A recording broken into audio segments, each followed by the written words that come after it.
શ્રીકૃષ્ણ પુરુષોત્તમ વસુસુતમ વર્ણિન્દ્રમીશેશ્વરમ ગૌરંગે પીઠવરે સ્થિતમ સતતવૃંદાચિતમ કારુણ્યમૃત સાગરમ મુનિવરે સંસેવિતા અંદ્રિયમ રાશસિત સૂક્ષ્મવાસ સમહં ધ્યાયામિ ધર્મં પ્રિયમ. બોલો કૃષ્ણ કનૈયાલાલ. આગળ આપણે 10 શ્લોક સુધી ગીતા ઉપર આપણે વાત કરી છે, એટલે 9 શ્લોક સુધી. આજે આપણે 10મા શ્લોકથી જે કૃષ્ણ ભગવાન અર્જુનને કહી રહ્યા છે એ વાતોનો વિસ્તાર અહીંયા આપણે વિચારવો છે. એટલે 10મા શ્લોકની અંદર કૃષ્ણ પરમાત્મા અર્જુનને કહે છે,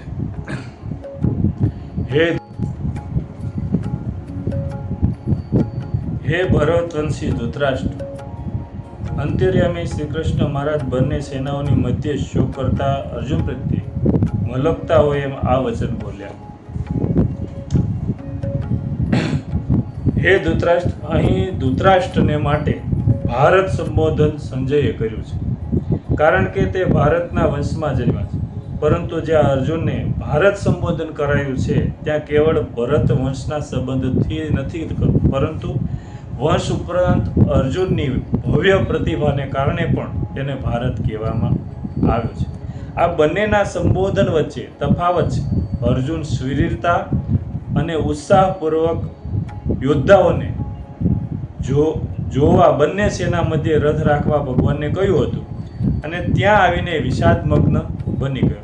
ખરેખર જે ઉદ્દેશથી ત્યાં આવ્યો હતો તે ઉદ્દેશ માટે કટિબદ્ધ થઈ જવું જોઈએ. કહેતા કે અર્જુને રથ શ્રી કૃષ્ણ ભગવાનને રણ મેદાનના મધ્ય ભાગમાં લઈ જવાનું કહ્યું તો ત્યાં યુદ્ધ માટે કટિબદ્ધ થઈ જવું જોઈએ. એના બદલે અર્જુનને શોક વ્યાપ્યો. એટલે ભગવાન એને ઉપદેશ આપે છે, પણ ચિંતા અને શોકમાં વધારે ફસાઈ ગયો અર્જુન. હવે ભગવાન તેને ઉપદેશ આપવાનો પ્રારંભ કરે છે. ભગવાન હસ્યા શા માટે? અર્જુનનો ભાવ પલટો જોઈને ભગવાન હસ્યા. સુરવીરતાને સ્થાને અર્જુનમાં કાયરતા આવી, તે જોઈને ભગવાન હસ્યા. અને બીજી વાત, અર્જુને પ્રથમ કહ્યું કે હું તમારે શરણે છું, આપ મને ઉપદેશ આપો. અને સાથે સાથે નિવેદન કર્યું કે યુદ્ધ નહીં કરો. ભગવાન તેની આ માનસિક બેડોળ સ્થિતિ જોઈને હસ્યા. તાત્પર્ય એ છે કે જોરથી હાસ્ય આવવા છતાં ભગવાન મંદ હસ્યા અને બોલવા લાગ્યા. ભગવાન હસ્યા એ ભગવાનની ભગવત્તા બતાવે છે. ભગવાને પ્રથમ શંખ વગાડીને પાંડવ સેનાનું નેતૃત્વ ચિંતા પોતે સ્વીકારી લીધી છે. એ સેનાનો મુખ્ય યોદ્ધો જેના ઉપર આખા યુદ્ધનો આધાર છે એ જ ભાંગી પડ્યો, યુદ્ધ કરવા જ તૈયાર નથી. આવી ભયાનક પરિસ્થિતિ પણ ભગવાનને વિચલિત નથી કરી શકતી. આવા વિષમ સમયે પણ ભગવાનના મુખ ઉપર હાસ્ય છે. હવે બીજા અધ્યાયના 11મા શ્લોકથી ગીતાના ઉપદેશ શરૂ થાય છે. અલંકારિક શાસ્ત્રની અંદર ઉપદેશના 3 પ્રકાર છે. પહેલો પ્રકાર છે પ્રભુ સંમતિ ઉપદેશ, બીજો સુહદ સંબંધી એટલે કે મિત્ર એક મિત્રને ઉપદેશ આપે, એના હિતની વાત કહે એ રીતનો ઉપદેશ, અને ત્રીજું કાંતા સંબંધી ઉપદેશ એટલે પોતાની પત્ની પોતાના પતિને ગેરમાર્ગે જતો હોય તો સત્માર્ગે વાળવા માટે થઈને હાસ્ય ઉપજાવીને વાલથી જે વાત કરે અને ઉપદેશ આપે એના જીવનને બદલવા માટે એક કાંતા સંબંધી ઉપદેશ કહેવાય છે. હવે આપણે ત્રણેય ઉપદેશને અલગ અલગ રીતે સમજીએ. એક પહેલો ઉપદેશ એ રીતે છે કે પ્રભુ સંબંધી ઉપદેશ કોને કહેવાય? તો સ્વામી એટલે કે શેઠ, આપણે આપણી ભાષામાં સમજીએ તો શેઠ એકના પોતાના નોકરને જે કહેતા હોય એ રીતની વાત હોય. સ્વામી પોતાના ભૃત્યોને એટલે કે નોકરોને કેવળ આજ્ઞા આપે છે કે અમુક કામ આ કામ કરો. ક્યારેક પોતાની ઈચ્છા હોય તો કાર્યના ફળ અને ઉછેરની વાત કરે. કોઈ પણ કામ કરવાનું હોય તો કઈ રીતે કરવું એ એને નોકરને શીખવાડતા હોય છે.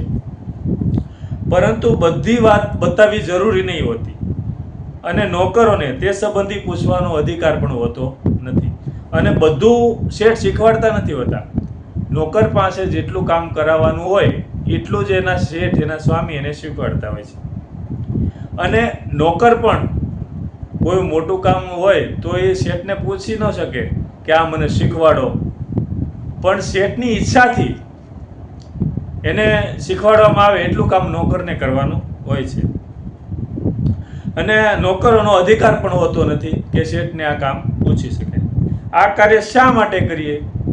પોતાને નોકરને જે કામ કરવાનું કીધું હોય ત્યારે નોકર એમ ન કહીએ કે આ હું કામ કરું, આ શા માટે કરું એવું કહી ના શકે નોકર. શું કામ? તો કે એની સ્વામીની આજ્ઞા છે, એટલે કે એના શેઠની આજ્ઞા છે, માટે કરવું જ જોઈએ. આવા ઉપદેશને પ્રભુ સંબંધી ઉપદેશ કહેવામાં આવે છે. વેદોનો ઉપદેશ આ પ્રકારનો મનાય છે જ્યાં કેવળ આજ્ઞા જ હોય છે કે પ્રતિદિન સંધ્યા કરો. શાસ્ત્રમાં લખ્યું કે રોજ સંધ્યા કરવી, તો સવાર સાંજ અગ્નિહોત્રી કરો. આ સ્મૃતિ ગ્રંથોમાં પણ છે, જે આચાર સંહિતા છે કે આવી રીતનું આપણે જીવનમાં ઉપયોગ કરવાનો છે કે આ કાર્ય કરવાનું, આ કાર્ય નહીં કરવાનું, એ શાસ્ત્રની અંદર લખેલું છે. તો એ પ્રમાણે આપણે કરવું એ એક ઉપદેશ, પ્રભુ સંબંધી ઉપદેશ. આ પ્રકારનો ઉપદેશ. બીજો સુહદ કહેતા મિત્ર. એક મિત્ર એના મિત્રને કઈ રીતનો ઉપદેશ આપે છે? એક મિત્ર બીજા મિત્રને ઉપદેશ આપે છે, એમાં આજ્ઞાની પ્રધાનતા હોતી નથી. મિત્રને ઉપદેશ આપે એના એમ નથી હોતું કે તારે આ કરવાનું જ છે, પણ એનું સારું થાય એના હિત માટેની વાત એ ઉપદેશમાં કરવામાં આવે છે. પરંતુ હિતાહિત કે કારણ ભાવ બતાવીને કર્તવ્ય માટેના ગુણ દોષ બતાવાય છે. કોઈ પણ મિત્ર કાંઈ નવું કાર્ય કરવા જતો હોય તો એને કહેવાય કે તું કરે છે તો ખરો, પણ આટલો આમાં ફાયદો છે, આટલો આમાં નુકસાન છે. શ્રોતા પોતાના કર્તવ્ય માર્ગમાં જાતે જ નિશ્ચય કરી લે કે પુરાણો અને ઇતિહાસોમાં આ પ્રકારનો ઉપદેશ આપે છે. એ પ્રાચીન ઘટનાઓને શ્રોતા સામે રજૂ કરી અને બતાવી દે છે કે આ સત્ય માર્ગ છે તેનું ફળ આવું છે, અને આ અસત્ય માર્ગ છે તેનું ફળ આવું છે. એ કહેતા ખરાબ છે.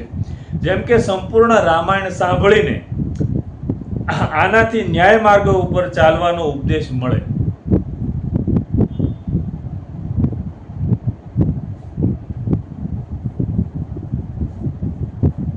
આ ઉપદેશ પદ્ધતિ પ્રથમ આગળ પહેલા કીધી પ્રભુ સંબંધી ઉપદેશ, એના કરતાં ખૂબ જ વ્યાપક અને પ્રશંસનીય છે. આનાથી ઘણા જ ઉદ્ધત અને કુકર્મીઓ પણ સદરસ્તે વળી રહે છે. એટલે એક વક્તા વ્યાસપીઠ ઉપર બેસી અને શ્રોતાઓને ઉપદેશ આપે, એમાં વ્યસનોની, જીવન જીવવા કઈ રીતે જીવાય, ઘરમાં કઈ રીતે રહેવાય, એ બધી વાતો કરે છે. એ ઉપદેશ પ્રચલિત છે. એટલે એનાથી માણસના જીવનમાં પરિવર્તન આવે છે અને માણસ કુકર્મથી સારા રસ્તે વળે છે. હવે ત્રીજો ઉપદેશ છે કાંતા સંબંધી ઉપદેશ. આ ઉપદેશ આગળના બંને ઉપદેશ કરતા ઘણો વ્યાપક અને સુકુમાર પ્રકારે આ કાંતા સંબંધી ઉપદેશને માનવામાં આવ્યો છે. પોતાની અત્યંત પ્રેયસી સતી સ્ત્રી કહેતા પતિવ્રતા નારી પોતાના પતિને વાલથી અને મનોરંજન કરતી તકી કર્તવ્ય અને અકર્તવ્યનો સંકેત આપતી હોય, જેમાં એની રીત ખૂબ જ સુકુમાર હોય છે, પ્રેમના બંધનવાળી હોય છે. કાવ્ય તથા નાટકો દ્વારા આ પ્રકારનો ઉપદેશ દેવામાં આવે છે. આપણે ફિલ્મોની અંદર જોઈએ છીએ કે પતિ પત્ની પોતાના પતિને ઘણીવાર અવળે રસ્તે ચાલતો હોય તો એને સારા રસ્તે લાવવા માટે થઈને વાત આનંદ સાથે, મનોરંજન સાથે, વાલથી વાત કરતી હોય છે.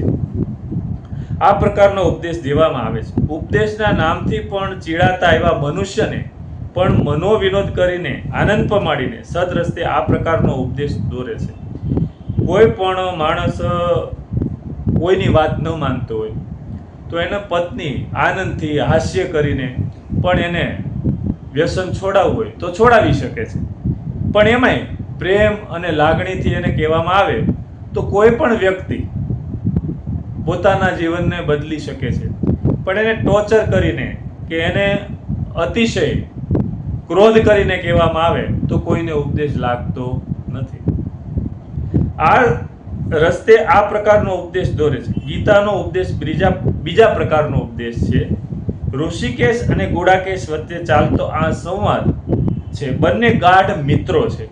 બંને મિત્ર તરીકે સરખા હતા, પણ એક સ્વ ઈચ્છાથી બીજાનો શિષ્ય બને છે. આગળ આપણે જોયું ને કે અર્જુન ભગવાનને શરણે જાય છે કે હું તમારે શરણે છું.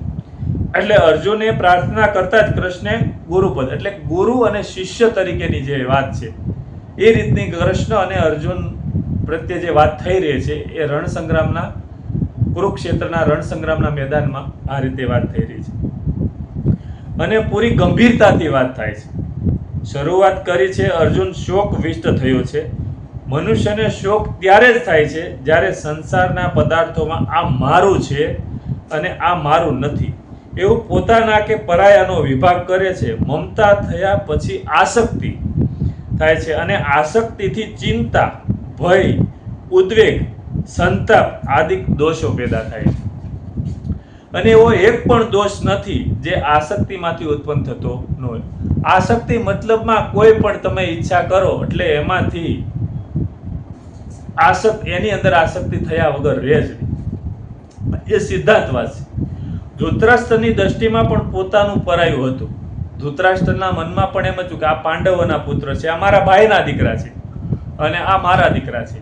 અને પોતાનું અને પરાયું જે મનાય છે એ જ આસક્તિ છે. ત્યાર પછી અર્જુનને પણ સ્વજનોનો મોહ આવી રીતે અર્જુનને પણ પોતાના સ્વજનોનો મોહ જાગ્યો છે. જો કે તેની કક્ષા ધૃતરાષ્ટ્રના જેવી નહોતી, છતાં પણ મોહ તો મોહ જ છે. તે ગુણ થઈ શકતો જ નથી. તેથી તેને પોતાના કુટુંબીઓના મરવાનો શોખ થઈ રહ્યો છે. બેયને મરવાનો શોખ છે, પણ ધૃતરાષ્ટ્રને આસક્તિ છે અને અર્જુનને દયા છે. બેના આસક્તિમાં ફરક છે. ભગવાન તેને ગીતાનો ઉપદેશ આપે છે અને કહે છે કે તું સર્વ પ્રકારે મારો આશ્રય કર, કારણ કે સંસારનો આશ્રય લેવાથી જ શોક થાય છે અને મારો આશ્રય લેવાથી શોક સંતાપ ટળી જાય છે. એટલે ગમે ત્યારે માણસ એવી વિકટ પરિસ્થિતિમાં આવે અને ત્યારે જો ભગવાનને શરણે જાય તો એના સર્વે શોક દૂર થાય છે.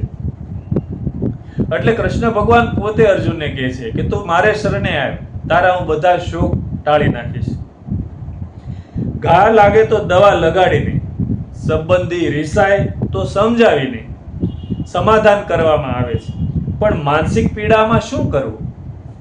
જ્યારે માણસ કોઈ પણ પરિસ્થિતિમાં, દાખલા તરીકે કોઈ એવા દુઃખથી ઘેરાઈ ગયેલો હોય, ત્યારે માણસને આ લોકો કે રીસાણો હોય તો એને સમજાવાય. પણ પોતાના મનથી જે ભાંગી પડ્યો હોય માણસ, એના વિચારો તો એ પોતે બદલે તો જ બદલી શકાય છે. અથવા તો એને કોઈ એવા ઉપદેશ દેનારો મળી જાય અને ઉપદેશ એના મગજની અંદર હાવી થાય તો આ વિચારો હટે. તો એ માનસિક પીડા છે. એ માનસિક પીડામાં શું કરવું? તેમાં દવા થોડી કામ આવે. દવા કદાચ પીવડાવો, કારણ માનસિક બીમારી છે તો દવા પીવડાવવાથી માનસિક બીમારી જતી નથી. શોક અને મોહ સ્વજનનો વિયોગ નથી, તેમનું મરણ નથી, ધનનું હરણ નથી, તો પછી શોક અને મોહ છે શું? તો તે કેવળ માનસિક આકૃતિઓ છે. ગમે એવું કદાચ દુઃખ આવી પડ્યું હોય, આપણે નકરા વિચારો જ કરીએ તો એ વિચારો કરવાથી એ દુઃખ કંઈ દૂર થવાનું નથી. એ પરિસ્થિતિને જે પરિસ્થિતિમાં છે એ પરિસ્થિતિમાં શાંતિથી સહન કરવાની આવે. માનસિક વિકૃતિઓને તેનું પરિવર્તન કરવા માટે ઔષધ ખાવાની જરૂર નથી, કોઈ જગ્યાએ જવાની જરૂર નથી. તે જ્ઞાને કરીને જ નાશ પામે છે. કહેતા જ્ઞાન પોતાના મનથી જ ઉત્પન્ન કરવું પડે કે આ દુનિયામાં કોઈ પણ વ્યક્તિ આવ્યો છે એને એકવાર જવાનું છે, પણ જે ગયો છે એનું દુઃખ શા માટે? આજથી આપણે જોઈએ તો 100 વર્ષ પછી આપણે આટલા પરિવારની અંદર 10 કે 20 સભ્યો કે 5 સભ્યો જે હોઈએ તે 100 વર્ષ પછી આમાં એકેય નથી રહેવાના. તો પછી આપણે મનથી માની લઈએ કે 100 વર્ષ પછી રહેવાના જ નથી, તો એનું દુઃખ શા માટે, એનો શોક શા માટે? તેની કોઈ ટેબ્લેટ બુદ્ધિને પીવડાવવી પડે અને તે કર્તવ્ય એવા કર્મ યોગનું જ્ઞાન, મહાત્મ્ય સહિત ભક્તિ યોગનું જ્ઞાન અને યથાર્થ આત્માનું જ્ઞાન તેનાથી નાશ પામે છે. આને ગોળી પીવડાવવાની જરૂર છે, પણ એને આત્મા અને અનાત્માનું જ્ઞાન, જીવ અને શરીર, જે દુઃખ થાય છે એ શરીરને છે, આત્માને કોઈ શોક નથી, આત્માને કોઈ દુઃખ નથી. એટલે જ્ઞાનથી એ વિચારો નાશ પામે છે. આત્મવિદ પુરુષો શોક તરી જાય છે. જેને આત્મા પરમાત્માનું જ્ઞાન છે એ લોકો શોક નથી કરતા, એમ ઉપનિષદો કહે છે. અર્જુન પણ અહીં શોક વિષ્ટ થયો છે. તેનામાં આ શોકની નિવૃત્તિ માટે ભગવાન પણ અહીંથી જ્ઞાન ઉપદેશની શરૂઆત કરે છે. હે અર્જુન, જેમના માટે શોક કરવો યોગ્ય નથી તેમના માટે તું શોક કરે છે અને જ્ઞાની જેવી વાતો કરે છે. પરંતુ જેના પ્રાણ જતા રહ્યા છે તેમના માટે કે જેમના પ્રાણ નથી ગયા તેમના માટે જ્ઞાનીજનો શોક કરતા નથી. એટલે ભગવાનનું કેવું એવું છે કે હે અર્જુન, જેનો શોક નથી કરવા જેવો એના માટે શોક તું કરે છે. જ્યારે દ્રૌપદીના ચીર હરણ થયા ત્યારે ભીષ્મ પિતા પણ ત્યાં બેઠા હતા, તો એ પણ કશું બોલ્યા નથી. એમણે પણ એ અધર્મને જોયો છે, તો એની અંદર કંઈક હોત તો એ અધર્મને રોકી શકે એવી શક્તિ હતી, એવી પરિસ્થિતિ હતી, પણ છતાં ભીષ્મ પિતા એ રોક્યું નહીં. તો આપણે અહીંયા આ 11 શ્લોક સુધી આ ભાગવતના આપણે સાંભળ્યા. હવે આપણે 12મો શ્લોક આપણે આગલા વિડીયોમાં લઈશું. એટલે એ 12મો શ્લોક જે છે એને આપણે આવતા વિડીયોમાં વિચારવાનો છે.